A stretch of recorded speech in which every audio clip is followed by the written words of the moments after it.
เม็ดซุ้มค่าเมื่อได้ค่ะนะคะเขาเดอ่อนกว่าปางแขกแล้วก็เดมีกัดอ่อนตั้งนาปางแขกนะคะวันนี้นะคะโมจะพาทุกท่านไปงานแต่งนะคะก็คือข้างในงานแต่งนะคะก็จะมีตลาดเล็กๆอยู่ด้วยนะคะตามไปดูกันเลยนะคะว่าจะน่ารักขนาดไหนนะคะงานที่โมจะไปนี้นะคะก็จะเป็นในหมู่บ้านค่ายอันนะคะค่ายอันจะอยู่ในจังหวัดไม่ไกลกับน้ำลันมากค่ะจากน้ำลันไปประมาณ15นาทีนะคะตามไปดูกันเลยค่ะงั้นกระจ้อมกันค่ะ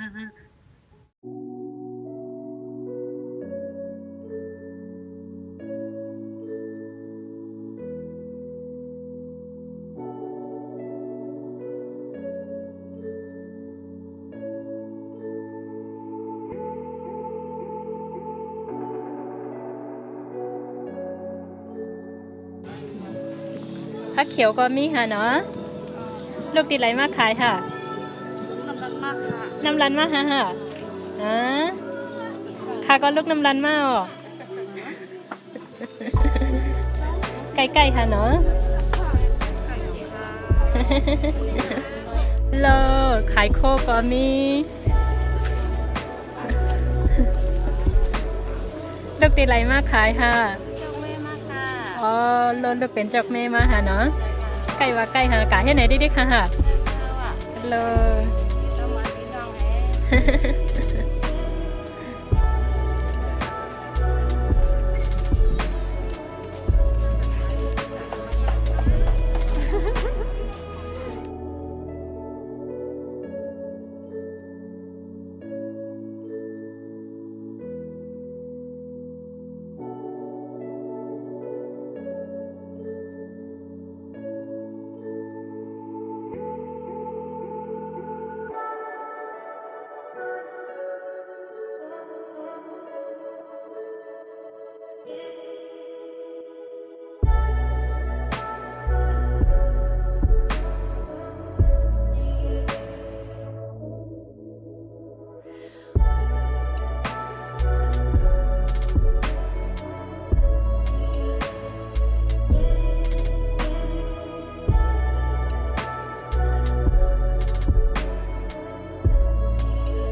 ลูกไหลมากขายค่ะเนี่ยในวันไหนกันค่ะใกล้ๆค่ะเนาะ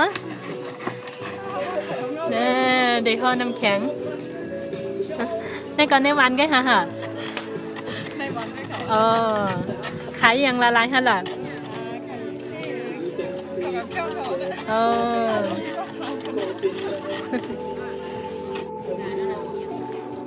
ขายสังคาปีเขาเขี้ยวค่ะยันต้วยจังไรค่ะยันต้วยเขาเขี้ยวจังไรค่ะโอ้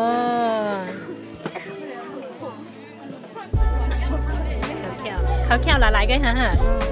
ลูกดีเลยมากขายค่ะในหวานในไงค่ะเนาะ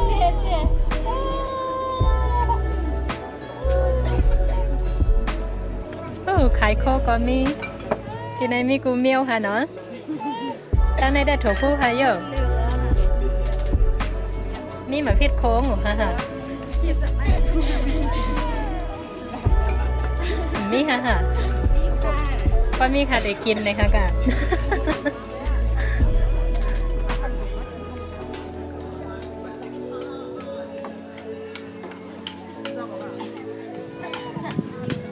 อ๋อเขาพูดอยาก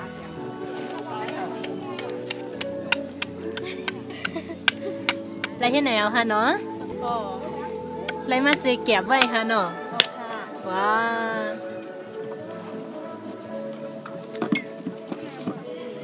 โอ้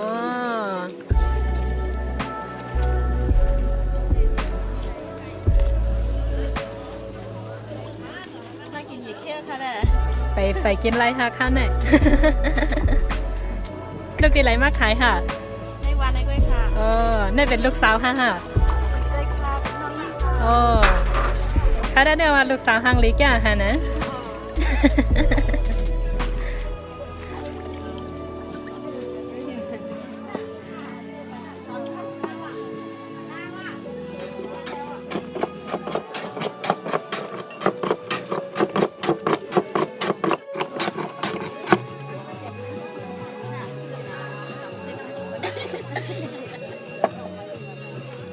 นี่ก็จะเป็นน้ำแข็งใสแบบไทยใหญ่นะคะ ก็จะใส่นมข้นนะคะ แล้วก็รอดูอีกว่าจะใส่อะไร แล้วก็น้ำเขียวค่ะ และน้ำตาลนะคะ ใส่อะไรอีกนะอ๋อ แล้วก็มะพร้าวขุดค่ะ ก็น้ำหอมนิดนึงนะคะ แค่นี้ก็ทานได้แล้วค่ะ อันนี้เจ้าของจะทำทานเองนะคะ ไม่ได้ทำขายนะคะ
เ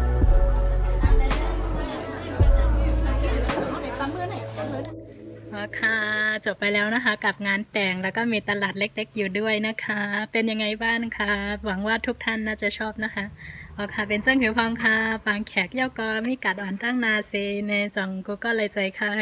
เพราะก็อยู่ที่วันแต่เด็กใกล้ยามหันอยู่ค่ะเนาะก็อยู่ในเวียงแต่เต็มเพราะซื้อไรหันค่ะอ๋อค่ะว่าฉะนั้นก็ค่ะเดี๋ยวย้อนป้อกันได้ก่อนค่ะงั้นโมขออนุญาตจบคลิปเพียงเท่านี้ก่อนนะคะ ช่วงนี้ไม่มีเน็ตนะคะ ก็จะไม่ได้ลงคลิปให้ทุกท่านได้ชมกันนะคะ ได้ข่าวว่าอาจจะปิดเน็ตอีกนะคะ ถ้ามีเน็ตโมก็จะมาลงให้ทุกท่านได้ชมอีกค่ะ ขอบคุณทุกท่านที่เป็นห่วง แล้วก็ที่รอคอยนะคะ ขอบคุณจริงๆค่ะ